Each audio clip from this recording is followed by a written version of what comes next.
শুভ সকাল বন্ধুরা। তো তোমরা সকলে কেমন আছো? আশা করছি যে যেইখানে আছো খুব ভালো আছো আর সুস্থ আছো। আজ নতুন আরও একটি ভিডিও তোমাদের সকলকে অনেক অনেক ভালোবাসা জানাই। আজকে হলো বুধবার আর এখন ঘড়ি কাটাতে সময় হয়েছে ওই সকাল 7টা মতো। তো আজকের ব্লগটি আমি সকাল 7টা থেকেই শুরু করছি তোমাদেরকে সাথে নিয়ে। আশা করি আজকের ব্লগটি তোমাদের খুব ভালো লাগবে। তো চলো দেখতে থাকো। যে তোমাদের বললাম এই ব্লগটি হচ্ছে বুধবারের। তো তোমাদের ওই যে মাঝখানে একদিন ব্লগ শেয়ার করতে পারিনি, কারণ ওই যে প্রচণ্ডই শরীর খারাপ, বিছনা থেকে ওঠার ক্ষমতাই নেই, এত পরিমাণে জ্বর হয়েছে আর সঙ্গে ওই যে মাথা ঘোরাচ্ছে। তো সেই ক্ষেত্রে তোমাদের সঙ্গে না ভিডিওটি না শেয়ার করতে পারলে একদমই ভালো লাগছে না। সেই ক্ষেত্রে আজকে শরীরটা একটু ভালো হয়েছে, ভাবলাম একটু তোমাদের সঙ্গে আজকে এই ভিডিওটা শেয়ার করেই দিই। এদিকে দেখো, কালকে বিকালে না দেওর আর ভাগ্নি এই যে মাছ ধরেছিল, পাশেই ওই যে পুকুর রয়েছে, ওখান থেকে এই যে কই মাছগুলো ধরেছে। তো শরীরটা যেহেতু একদমই ভালো নেই, তাও ওই যে মাছগুলো টুকটুক করে বসে বসে প্রায় 1 ঘন্টা ধরেই কেটেছি। আর জানো তো, ওই যে কই মাছ কাটতে না অনেকটা সময় লাগে, সেই জন্য না কাটতেও মাঝে মাঝে ইচ্ছা হয় না। কিন্তু ওই যে ভাবলাম যে এটা আজকে কেটেই ফেলি, না হলে আবার রান্নাটাও করা হবে না। আর যে পরিমাণে গরমও পড়েছে, না হলে মাছগুলো আবার মারাও যাবে। এই যে স্নান করার আগে সমস্ত কাজও সেরে নিয়েছি। আর সত্যি জানো তো, মাথাটা এত যন্ত্রণা করছে যে তেল না নিয়ে আর থাকতে পারছি না। যদিও তেলটা সবসময় নেওয়া হয় না, ওই যে মাঝে মাঝে নেওয়া হয়, সেক্ষেত্রে না আজকে এই যে মাথা যন্ত্রণাটা একটু বেশি হচ্ছে। আর একটু সকাল সকাল তেলও নিয়ে নিলাম আর স্নানটাও সেরে এসেছি। আর চোখের নিচে না একদম কালিও পড়ে গেছে। আর এইদিকে একটু চাও বসিয়েছি নিজের জন্য। সত্যি কথা বলতে এখন না একদম কিছুই খেতে ইচ্ছা হচ্ছে না। এই জ্বর মুখে না একটু ওই চা মুড়িই খেতে বেশ ভালো লাগছে। ভাতটা তো একদমই খেতে পাচ্ছি না, সেই জন্য তোমাদের দাদাভাইকে মুড়ি আনতে বলেছিলাম। তো সেটা দিয়ে একটু বিস্কুট দিয়ে এখন খেয়ে নেব।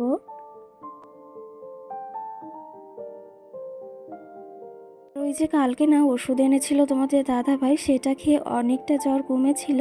আর এখন আবার হট করে না রাত থেকে আবার জ্বর আসা শুরু হয়েছে।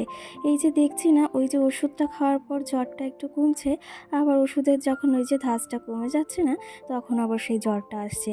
তো সেই ক্ষেত্রে ভেবেছি হোমিওপ্যাথি ওষুধটাই খাবো, একবারে তাহলে জ্বরটা ভেতর থেকেই না সেরে যাবে। এদিকে না রান্নাটাও বসিয়েছি, আলু সিদ্ধ এদিকে দিচ্ছি আর ওইদিকে না চাল কুমড়ো ভাজা করছি। আর তেমন কিছুই করতে পারছি না, শরীরটা যেহেতু স্বাদ না দিলে না কিছুই ভালো লাগে না। আর এই যে তোমাদের দাদা ভাই ওষুধটা এনেছে, সেটা এখন খেয়ে নেব। কারণ ওই যে খালি পেটে ওষুধটা খেলেও তো হবে না, কিছু একটা খেয়ে ওষুধটা খেলে বেশ ভালোই হয়। তো সেই ক্ষেত্রে একটু চা মুড়ি খেয়ে নিলাম আর এখন ওষুধটা খেয়ে নেব। ওষুধ খেতে কিন্তু আমার একদমই ভালো লাগে না, কিন্তু ওই যে মাঝে মাঝে শরীরের জন্য আমাদের কিন্তু অনেক কিছুই করতে হয়, যেগুলো পছন্দ নাও হয়। তো এই যে ওষুধটা এখন চলো খেয়ে নিই চটপট করে। তোমাদের বললাম বুধবারের দিন ভিডিও, তো বুধবারের দিনে না শরীরটা ওই যে খারাপ ছিল, কিন্তু জ্বর ছিল। কিন্তু ওই যে বৃহস্পতিবার যেদিন তোমাদের সঙ্গে ব্লগটি শেয়ার করতে পারিনি, সেদিন না এতটা শরীর খারাপ ছিল, ওই যে বিছনা থেকে ওঠারই ক্ষমতা ছিল না। তো সেই ক্ষেত্রে তোমাদের দাদাভাই কিন্তু সবটা একা হাতে করেছে। একা হাতে বলতে ওই যে রান্না, সংসারের যে সমস্ত কাজ, সঙ্গে আমাকে দেখা। আর মাম্মাম তো রয়েছেই, মাম্মামকে যদিও ও খাওয়াতে পারে না, সেই ক্ষেত্রে না আমি শুয়ে শুয়েই ওকে খাইয়েছিলাম জানো তো। বসে থাকার মতো ক্ষমতা বা কোনো ইয়েই ছিল না আমার, মাথাটা এত যন্ত্রণা করছিল। আর সঙ্গে মাজাটা তো একদমই স্বাদ দিচ্ছিল না, সেই ক্ষেত্রে না মাম্মামকে ওই যে খাওয়াতে গিয়েও আমি শুয়ে শুয়ে ওকে খাওয়াচ্ছিলাম। এই যে যতই শরীর খারাপ হোক না কেন, মেয়েটার দিকে তো খেয়াল করতেই হবে, যেহেতু মামাম এখনও খুবই ছোট, কিছুই পারে না। সেই ক্ষেত্রে ওকে তো সব কিছু করে দেওয়ার দায়িত্ব আমাদেরই, তাই না? তো সেই ক্ষেত্রে ওকে ওই যে একটু যত্ন তো নিয়েছি, তার ভিতর নিজের এতটা শরীর খারাপ, সেটা আর কি বলবো। সারাটা দিন জানো তো একদমই ভাত খেতে পারিনি, আর ভাত মুখে দিলেই না ওই যে বমি পাচ্ছিল। যাই হোক, এইদিকে দেখো এই যে কিছু শাড়ি বের করা ছিল সেগুলোকে এই যে জায়গা মতো রেখে দিচ্ছি। সত্যি কথা বলতে সব কিছু না একটু এলোমেলোই হয়ে গেছে। সেগুলোকে ভেবেছি শরীরটা ঠিক হলে একটু গুছিয়েও রাখবো। আর একটা দিদিভাইও কমেন্ট করেছে তোমার আলমারি গোছানোটা দেখানো। তো অবশ্যই তোমাকে দেখাবো দিদিভাই, আমার শরীরটা একটু ঠিক হোক। তোমার এই রিকোয়েস্টটা অবশ্যই কিন্তু আমি রাখার চেষ্টা করব। এই যে তোমরা এত সুন্দর সুন্দর কমেন্ট করো সেগুলো দেখে কিন্তু বেশ ভালো লাগে। আর সত্যি কথা বলতে সেই কমেন্টগুলো দেখে না ভিডিও করার আগ্রহটা আমার দ্বিগুণই বেড়ে যায়। কিন্তু ওই যে শরীরের জন্য না আর মাঝে মাঝে পেরে উঠি না, যেহেতু একা হাতেই সবটা সামলাতে হচ্ছে। আর আমার সংসারে তো এক্সট্রা কেউ নেই যে সে আমার কাজটাও করে দেবে। আর এখন যে শরীর খারাপ, তোমাদের দাদাভাই কিন্তু একা হাতে সবটাই সামলাচ্ছে। ওই যে একটা কথা আছে না, সুখের সময় যে পাশে থাকে সে কিন্তু আসল মনের মানুষ নয়। যে তোমার দুঃখের সময় অসময়ে পাশে থাকবে সেই কিন্তু তোমার আসল মানুষ। তো সেই ক্ষেত্রে না তোমাদের দাদা ভাইয়ের কথা তো আর বলবোই না, তুলনাই হয় না। তোমাদের দাদা ভাইয়ের মানে নামে যতই বলবো ততই কিন্তু কম হয়ে যাবে। ওই মানুষটা যে এতটা ভালো সেটা আর তোমাদের ভাষায় প্রকাশ করতে পারবো না। হয়তো ওই যে আমাদের দামি বাড়ি গাড়ি বা ঘর কিছুই নেই, সেই ক্ষেত্রে না ওই মানুষটার ভালোবাসা আছে।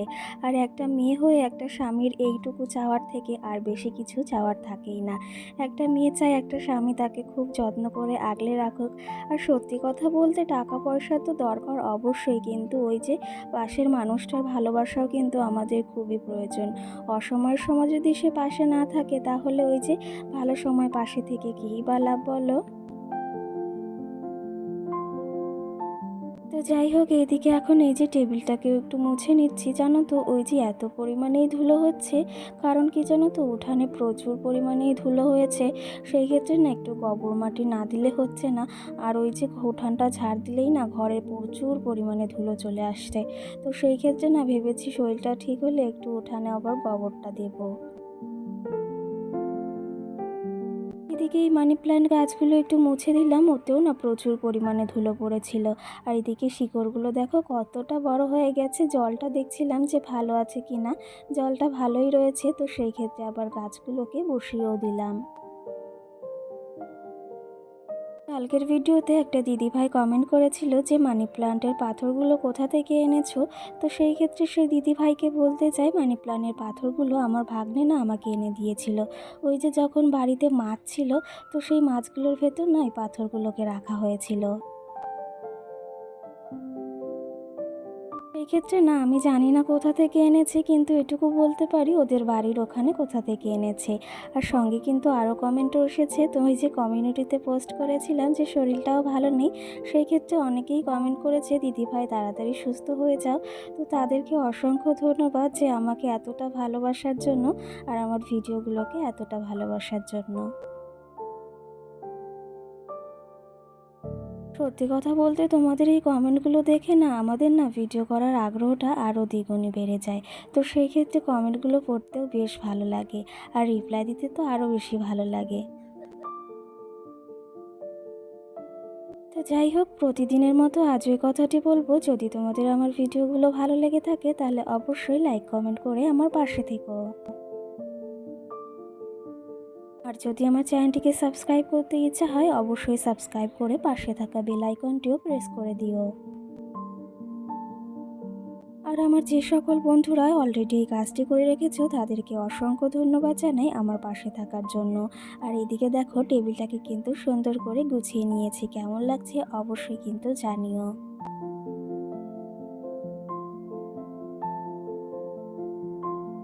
আজকের ভিডিওটি জানি না কেমন লাগবে তোমাদের, অবশ্যই কিন্তু জানিও যে কেমন লাগলো। শরীরটা ওই যে সাথ দিচ্ছে না জন্যে না কিছুই করতে ভালো লাগছে না। শরীরটা যদি ভালো থাকে না তাহলে সব কিছুই কিন্তু ভালো লাগে। আর শরীরটা যদি খারাপ থাকে তাহলে তোমাকে হাজার দামি জিনিস বা হাজার ভালো জিনিস এনে দিলেও কিন্তু সেটা কখনো ভালো লাগে না। শরীরটা যেহেতু ভালো নেই সেহেতু ওই যে কিছু জল দেওয়া ভাত রয়েছে, তোমাদের দাদাভাই বলল কিছু ওই যে আলু ভাজা করো, ওটা দিয়েই খেয়ে নেব। তো সেই ক্ষেত্রে একটু আলু ভাজা করছি। আর এরপর থেকেই না এত মাথা যন্ত্রণাও শুরু হচ্ছিল, তো ভাবলাম টুকটুক করে দেখি করতে পারি কি না।